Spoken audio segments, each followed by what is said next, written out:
പുറപ്പാടിൻ്റെ പുസ്തകത്തിൽ നിന്ന് അദ്ധ്യായം 5. ഫറവോയുടെ പ്രതികരണം. മോശയും അഹ്റോനും ഫറവോയുടെ മുൻപിൽ ചെന്ന് പറഞ്ഞു, ഇസ്രായേലിൻ്റെ ദൈവമായ കർത്താവ് കൽപ്പിക്കുന്നു, മരുഭൂമിയിൽ വന്ന് എൻ്റെ ബഹുമാനാർത്ഥം പൂജാ മഹോത്സവം ആഘോഷിക്കാൻ എൻ്റെ ജനത്തെ വിട്ടയക്കുക. അപ്പോൾ ഫറവോ ചോദിച്ചു, ആരാണീ കർത്താവ്?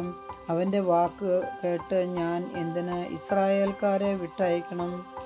ഞാൻ കർത്താവിനെ അറിയുന്നില്ല, ഇസ്രായേൽക്കാരെ വിട്ടയക്കുകയൊന്നുമില്ല. അപ്പോൾ അവർ പറഞ്ഞു, ഹെബ്രായരുടെ ദൈവം ഞങ്ങളെ സന്ദർശിച്ചിരിക്കുന്നു.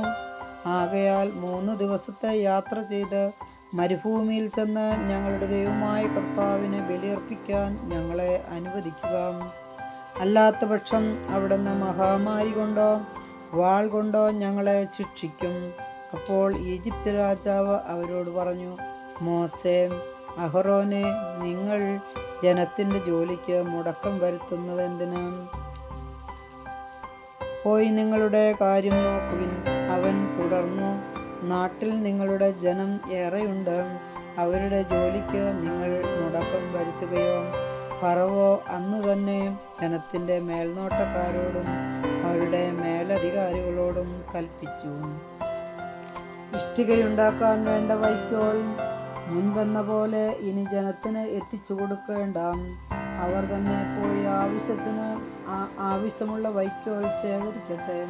എന്നാൽ ഇതുവരെ ഉണ്ടാക്കിയിരുന്നത്ര ഇഷ്ടികയുണ്ടാക്കാൻ അവരെ നിർബന്ധിക്കുകയും വേണം. അതിൽ കുറവ് വരരുത്. അവർ അലസരാണ്. അതുകൊണ്ടാണ് ഞങ്ങളുടെ ദൈവത്തിന് ബലിയർപ്പിക്കാൻ ഞങ്ങൾ പോകട്ടെ എന്ന് അവർ മറുപടി കൂട്ടുന്നത്.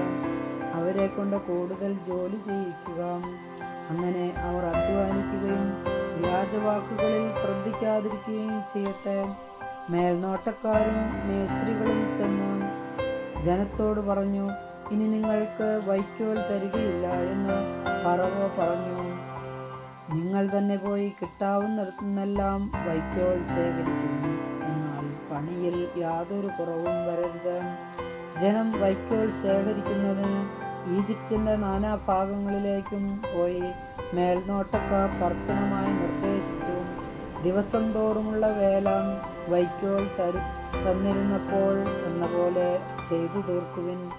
ഫറവോയുടെ ഉദ്യോഗസ്ഥന്മാർ ജോലിയുടെ മേൽനോട്ടത്തിന് നിയമിച്ചിരുന്ന ഇസ്രായേൽക്കാരെ പ്രഹരിച്ചുകൊണ്ട് ചോദിച്ചു, നിങ്ങൾ ഇതുവരെ ഉണ്ടാക്കിക്കൊണ്ടിരുന്നത്ര ഇഷ്ടികകൾ ഇന്നലെയും ഇന്നും ഉണ്ടാക്കാഞ്ഞതെന്ത്?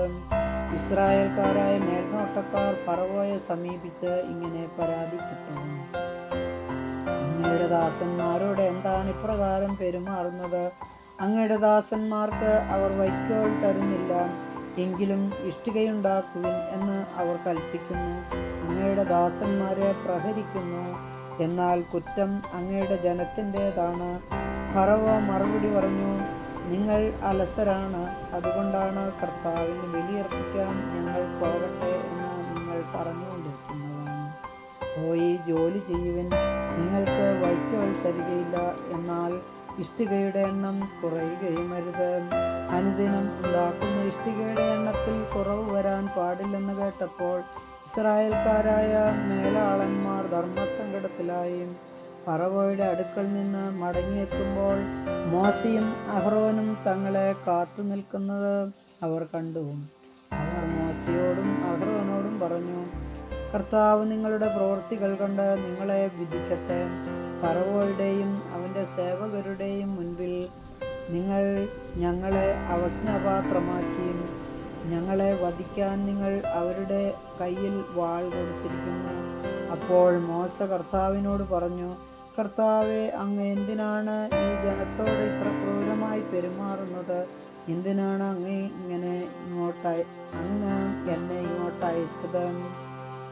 ഞാൻ അങ്ങയുടെ നാമത്തിൽ ഫറവോയോട് സംസാരിക്കാൻ വന്നത് മുതൽ അവൻ ഈ ജനത്തെ കഷ്ടപ്പെടുത്തുകയാണ്.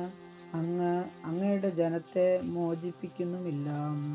കർത്താവിൻ്റെ വചനം.